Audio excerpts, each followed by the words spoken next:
So in this position, he has a pin on our queen here down the c file, where if we just take his rook with the c pawn, he can take our queen with a check, and we'd be losing tons of material. He just captured a pawn on d5, thinking that he can exploit that pin. But that move may have been a mistake, as there's probably a way that we can get out of this where we can eventually get away with taking that rook. So I'm establishing that as one of the early probabilities of what could happen. In terms of material, we have 3 minor pieces, so he has 3 as well, and we both have 2 rooks and a queen, and he just won a pawn, and he's got 1, 2, 3, 4, 5 pawns, and we have 5 pawns as well. So we were up a pawn before that sequence just occurred. His rook has plenty of mobility here on the 5th rank. He can go to h5, f5. He can even go to c5. So if we don't capitalize on this rook that's potentially capturable here on d5, we could lose that opportunity in the next move once he runs away. Actually, f5 is not available because our queen's attacking that square. So it's just h5 and c5. Okay, so is there a move that we can make that would win us a tempo that would also allow us to break the pin with our queen somehow? For example, if we were to go to rook c7, he can just run with his rook to h5, and is there any chance that it could be trapped? Maybe if we push our pawn to g6, he can just swing his rook back to c5, and it doesn't look like he's in too much trouble there. And then if we move our knight to, let's say, d7, he can retreat his rook to c3.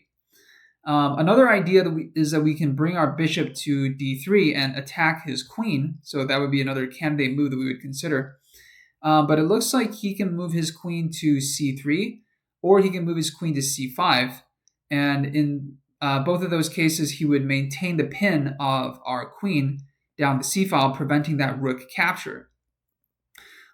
King safety wise, both of our kings are pretty safe, so there's no checks that we can deliver, and there's no checks that we can receive either, other than the sacrificial check on d8 that we don't really have to be worried about. And in terms of piece activity, we both have a couple of rooks that aren't doing much, and then this knight and this bishop are about equally inactive. This bishop and this bishop, I would say, are about equally active, and our bishop here is a little bit more active than his knight. So I would say piece activity for the most part is around even. Maybe we have a slight edge in that department, but overall, not a huge factor. So I think the main factor here is this rook. In terms of outcomes, I think there's basically a 0% probability that this is going to be some sort of a checkmate puzzle. I mean, we can't just whip up an attack out of nothing. But there is a chance that we could win this rook. There's a chance that we could win some other type of material, like maybe his knight or his queen here. There's a chance that...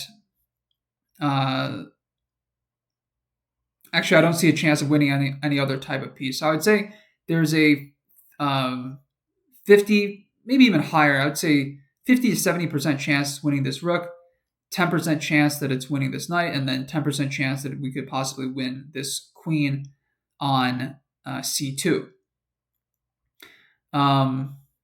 So let's go ahead and look at candidate moves, and then we'll see if we can update those probabilities as needed as the position goes on. So one move that we can consider is, like I said, bishop to d3. If we make a move to that square, if he moves his queen off of the c file, we can just take his rook. That's kind of the main point. But he doesn't have to move it off of the c file. He can stay on the c file with a move like queen to c3. And then is there a move that we can make that would further nudge his queen off of that square? It doesn't look like we have any pieces that are in range to do so.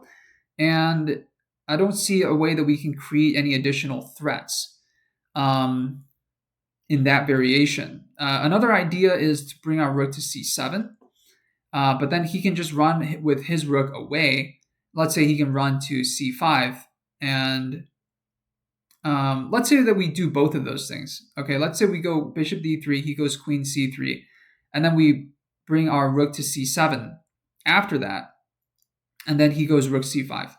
Then we can go knight to d7, and in that case, it looks like his rook his rook would be able to go to um, a5 in that case, because we've moved our moved our bishop, and it's no longer interposing that rook along along the fifth rank. So that looks pretty good for him. If instead we go queen c7 instead of rook c7, that would still have the same outcome, where his rook can slide over to a5 in this variation, because his rook would be covered by his knight as well as his other rook. So it looks like neither of those moves would be particularly good. Let's keep looking at this line here because it's potentially interesting.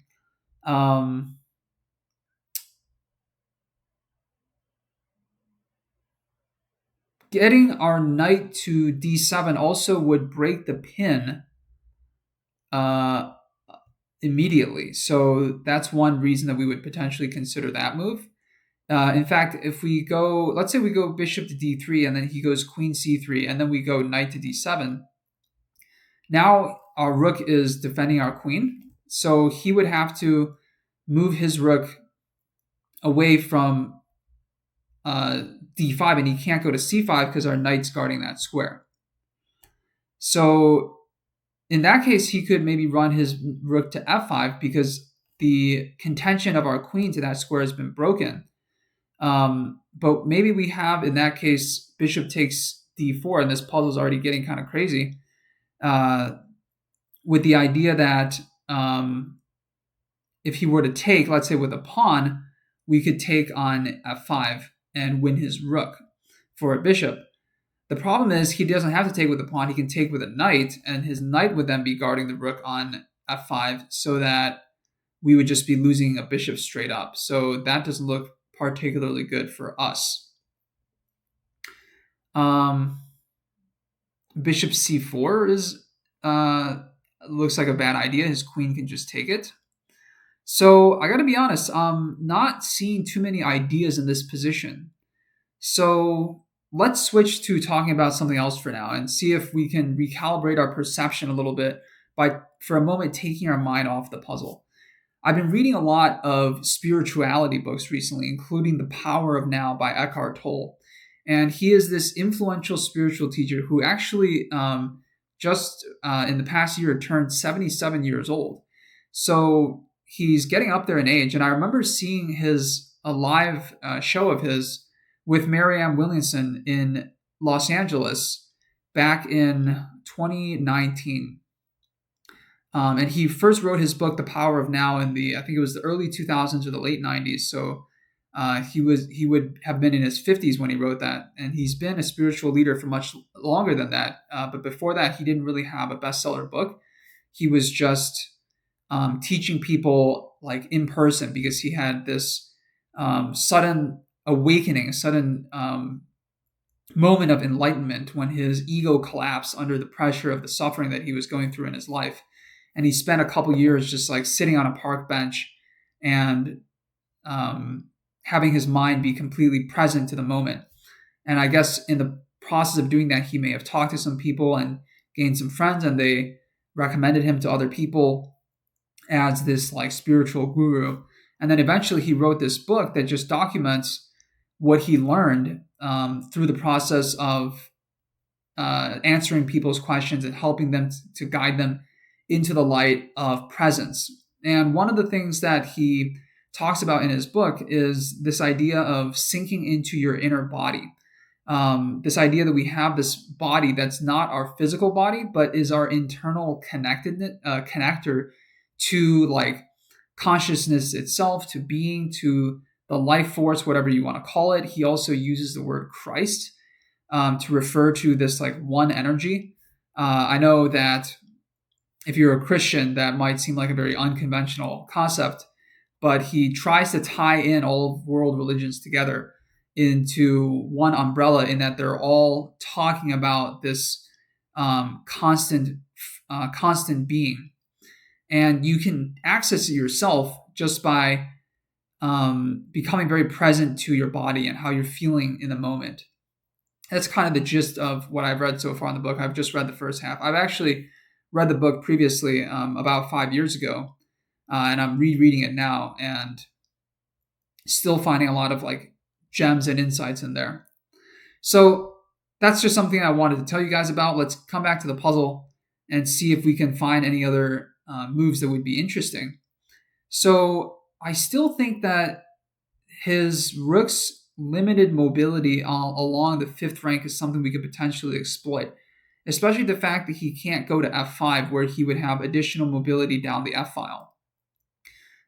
If we can somehow force him into a square where he has compensated safety, like h5 or c5, then we can kind of peck at his rook. Like if we were to force him to c5, then we could play bishop d3, and then his queen. Well, in that case, his queen can just go anywhere because it's no longer required to maintain the pin down the c file. And then if we could, attack this rook again, he would be able to just run to c3, and he would be safe there. Let's say he doesn't go to d2 because that would allow a pin. Let's say he goes to d1 after bishop d3. If we play bishop c7, his rook can run to c3 in that case. So we might be kind of on a wild goose chase here with trying to secure the rook.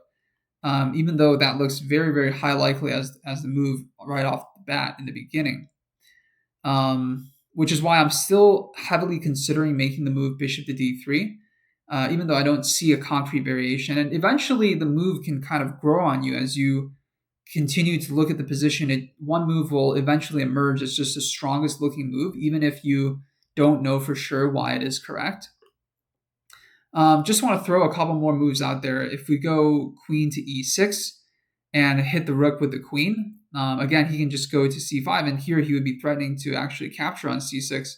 Oh, actually, no, because our bishop's guarding that square. So yeah, he could go rook to c5, form a battery with the queen where they're mutually defending each other. And then here, if we go rook to c7, again, he can just run to c3. He could even go rook to e5 and hit our queen because that square is opened up. So we have ways to attack him, but in each case, it seems like we're kind of like giving up something as well on the other side. Is there anything we can do with the rook down the f file? Maybe like forming a battery down the f file with the tempo with the queen or something like that. So let's say we can bring the queen to f8 with the tempo. Another idea is bringing our queen to e6, and here we would be hitting the knight. So queen e6 and rook to c5. We do have an attack on this knight, but his knight is guarded by the queen. So it doesn't look like we would be winning material in that case. Queen to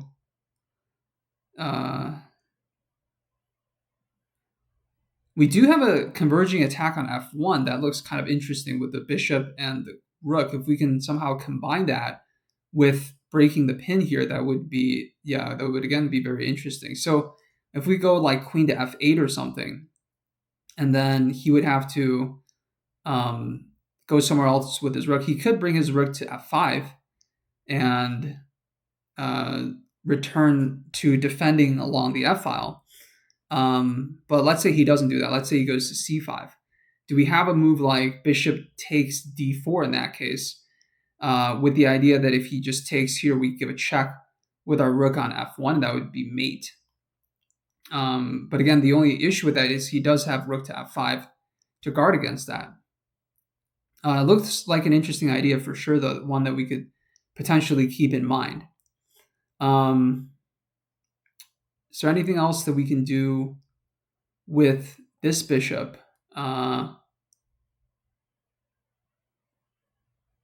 Let's say bishop to d3, queen c3, bishop takes c5, and then e5, d4 rather, knight takes d4, queen to f8.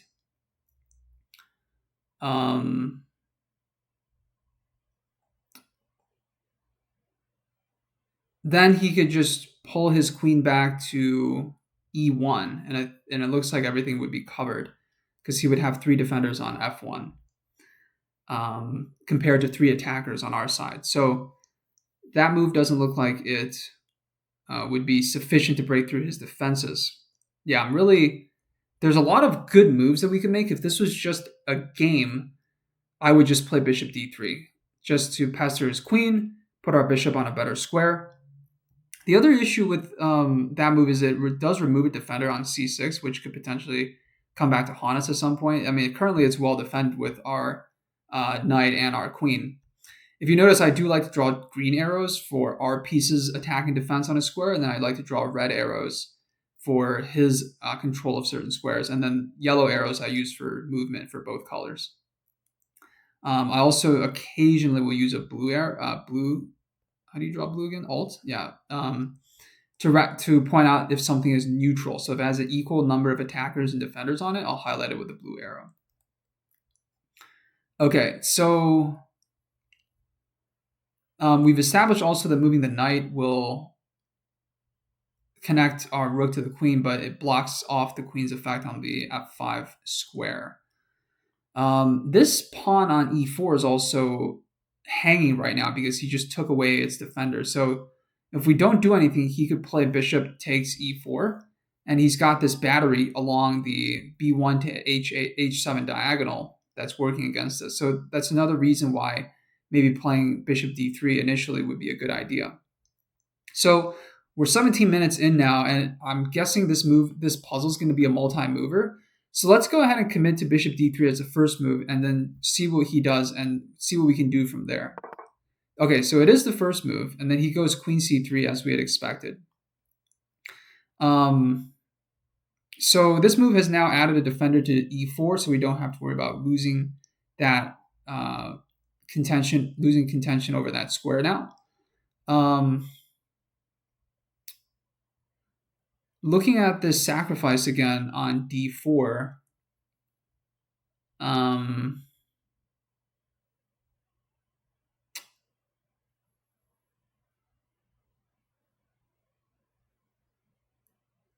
yeah, maybe that move does work because, like, let's say we go to queen to f1, queen to f8.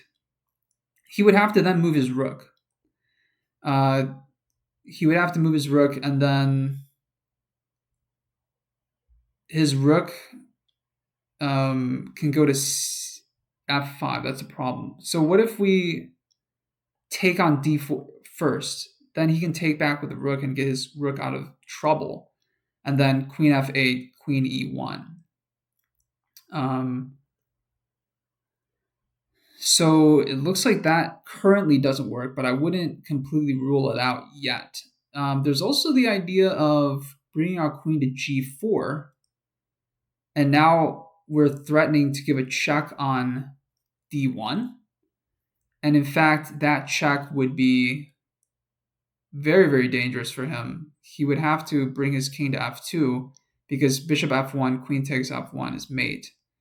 And then now we have a rook to bring into the attack as well with bishop takes d4 check, and that's just all sorts of bad for him if he's not getting mated immediately. So queen g4 looks like a very strong option. And then he would have to defend against queen to d1 check, and he can either bring his bishop to d2 or bring his queen to e1. There's a number of ways that he can stop that idea, but in all of those cases, we can just take with our pawn on d5. There's no move that he can make where he simultaneously runs away with the rook and guards against this mating threat. Rook f5 to try to bring the rook back to f1 just loses to queen takes f5. So is there anything else that he could do to attack us or deliver a check? Our d8 square here is covered, so we don't have to worry about a rook check to potentially trade off the rook with a tempo.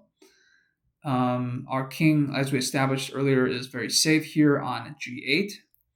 So yeah, queen g4 looks like a very good move. I didn't see it until we made bishop d3 as the first move, but I'm definitely seeing it now. now that his queen has moved off of contention of that square. Just doing a last check to see if there's any other tricks up his sleeve. Bishop to f3, bishop takes, bishop h3, bishop to f1, just looking at all of the squares he can move his bishop to. In all of those cases, we would still give a check on d1, or take the bishop, or take the rook, or some combination of both. Okay, let's go ahead and commit to this move. Okay, so he does go to f5 with his rook, and here if we give a check, he can just bring his rook back. So I think we just take the rook, and we're happy with the material that we won. And indeed, that's the end of that puzzle. Okay, so I hope you guys have enjoyed today's episode. In this puzzle, we had a problem that we wanted to solve, which was to break the pin along the c-file while still gaining a tempo, so that we can win the rook on d5. So it's the idea of taking the initiative, of staying one step ahead of whatever it is that's limiting you. So if you're limited with time, you can stay ahead on your schedule. If you're limited by a competition with other people, you can stay one step ahead of them and calculate further. So you have to play these moves that have two purposes, because in chess, we take turns making moves. So if your move has one idea behind it and your opponent has one idea behind it, you're always even with them. But if your move has two ideas, like in this position, we're breaking a pin and we're also creating an attack. And that forces him to have to resolve two things in one move as well. And if he can't do that, then we're going to be winning something and converting that initiative potentially to a material advantage. So that same idea can be applied in real life, where you can try to get multiple ROIs, multiple return on investments, by taking actions that you perform and just getting multiple things out of them by applying the things that you gain into different categories. So I hope you guys have enjoyed today's video. Make sure to subscribe to this channel if you want to learn more about chess and life. I'll see you guys tomorrow.